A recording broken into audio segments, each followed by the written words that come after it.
வணக்கம். இன்றைக்கி ஜானூஸ் கிச்சனில் நான்வெஜ் பிரேக்ஃபாஸ்ட் பார்க்கலாம். முதல்ல மட்டன் குருமா செஞ்சுக்கலாம். இந்த மட்டன் குருமா செய்கிறதுக்கு ஒரு குக்கரில் ஒரு டேபிள் ஸ்பூன் எண்ணெய் சேர்த்துருக்கேன். எண்ணெய் காஞ்சதும் அதில் எல்லா மசாலா பொருளையும் போட்டுக்கிறேன். அரை டேபிள் ஸ்பூன் பெருஞ்சீரகத்தை தட்டி போட்டிருக்கேன். ஒரு மீடியம் சைஸ் வெங்காயத்தை நல்லா க்ரஷ் பண்ணி போட்டிருக்கேன். ஒரு மீடியம் சைஸ் தக்காளி கட் பண்ணி போட்டிருக்கேன். ஒரு 3 பச்சை மிளகாய் போட்டிருக்கேன். இதெல்லாம் ஒரு நிமிஷம் வதக்கி விட்டுக்கிறேன். இப்போ இதில் கொஞ்சமாக கருவேப்பிலை சேர்த்துக்கிறேன்.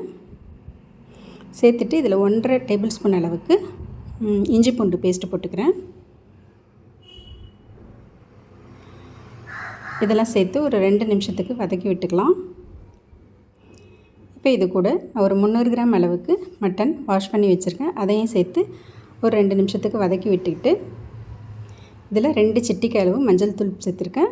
அரை டேபிள் ஸ்பூனுக்கு தனி மிளகாய்த்தூள், 1.5 டேபிள் ஸ்பூன் அளவுக்கு குழம்பு மிளகாய்த்தூள் போட்டிருக்கேன். இந்த குருமாவுக்கு தேவையான உப்பு இப்போவே சேர்த்துக்கிறேன். இதெல்லாம் சேர்த்து ஒரு நிமிஷம் வதக்கி விட்டுக்கலாம்.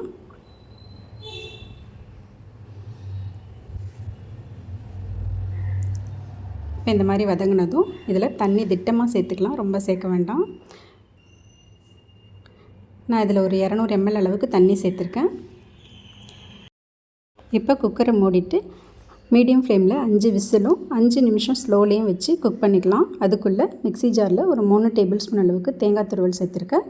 கொஞ்சமாக கசகசை போட்டிருக்கேன். ஒரு 4-5 முந்திரி பருப்பு போட்டு இதை நல்லா பேஸ்ட்டாக நைஸாக அரைச்சி எடுத்துக்கலாம். இந்த மாதிரி இப்போ குக்கர் ஓப்பன் பண்ணிக்கலாம். ப்ரெஷர்லாம் அடங்கிடுச்சு. மட்டனும் நல்லா வெந்துடுச்சு. இதை நல்லா கலந்து விட்டுக்கிட்டு நம்ம அரைச்சி வச்சுருந்த தேங்காய் பேஸ்ட் எடுத்து அதில் சேர்த்துக்கலாம். சேர்த்துட்டு மிக்ஸி ஜாரை கழுவிட்டு கொஞ்சமாக தண்ணி சேர்த்துக்கலாம். சேர்த்து நல்லா கலந்து விட்டுட்டு இப்போ இதை ஒரு 2 நிமிஷத்துக்கு மீடியம் டு ஹை ஃப்ளேம்லேயே வச்சு கொதிக்க வச்சுக்கலாம். அவ்வளோதாங்க, நல்லா கொதிச்சிருச்சு. கடைசியாக இதில் கொஞ்சம் கொத்தமல்லி தழை சேர்த்துக்கிறேன். ஸ்டவ் ஆஃப் பண்ணிடுறேன். இந்த குருமா கொஞ்சம் நேரம் ஆச்சுன்னா கொஞ்சம் கன்சிஸ்டன்சி திக்காகும். அவ்வளோதாங்க, மட்டன் குருமா ரெடி ஆகிடுச்சு. இப்போ சிக்கன் கிரேவி செஞ்சுக்கலாம். ஒரு இரும்பு கடாயில் 2 டேபிள் ஸ்பூன் அளவுக்கு எண்ணெய் சேர்த்துருக்கேன். அதுலேயும் எல்லா கரம் மசாலாவையும் சேர்த்துக்கிட்டு பெருஞ்சீரகம் கொஞ்சம் தட்டி போட்டிருக்கேன். வெங்காயம் கொஞ்சமாக க்ரஷ் பண்ணி போட்டிருக்கேன். ஒரு மீடியம் சைஸ் தக்காளியை கட் பண்ணி போட்டிருக்கேன். பச்சை மிளகாவையும் கீறி போட்டிருக்கேன். கொஞ்சமாக கருவேப்பிலை போட்டுக்கலாம். இதில் 1 டேபிள் ஸ்பூன் அளவுக்கு இஞ்சி பூண்டு பேஸ்ட் போட்டிருக்கேன். இதெல்லாம் நல்லா சேர்த்து கிளறி விட்டுக்கலாம். நான் ஒரு 300 கிராம் அளவுக்கு சிக்கன் வாங்கி வாஷ் பண்ணி வச்சுருக்கேன். அந்த சிக்கனையும் அதில் சேர்த்துக்கலாம். சேர்த்து நல்லா கலந்து விட்டுக்கலாம்.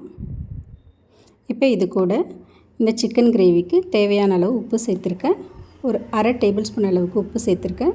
2 சிட்டிகை மஞ்சள் தூள் சேர்த்துருக்கேன். காரத்துக்கு அரை டேபிள் ஸ்பூன் தனி மிளகாய் தூளும் 1.5 டேபிள் ஸ்பூன் குழம்பு மிளகாய் தூளும் சேர்த்துருக்கேன்.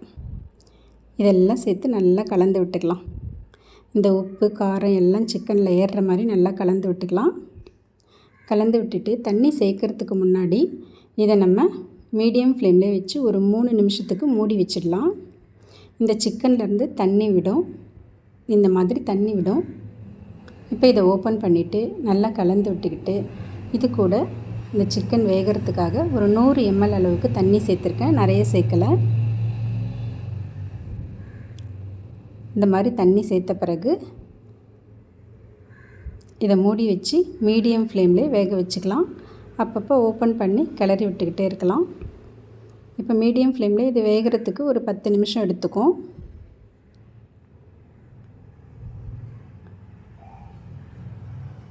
அவ்வளோதாங்க, சிக்கன் வெந்துருச்சு. இது கூட கொஞ்சமாக கொத்தமல்லி தழை சேர்த்து ஸ்டவ் ஆஃப் பண்ணிடலாம்.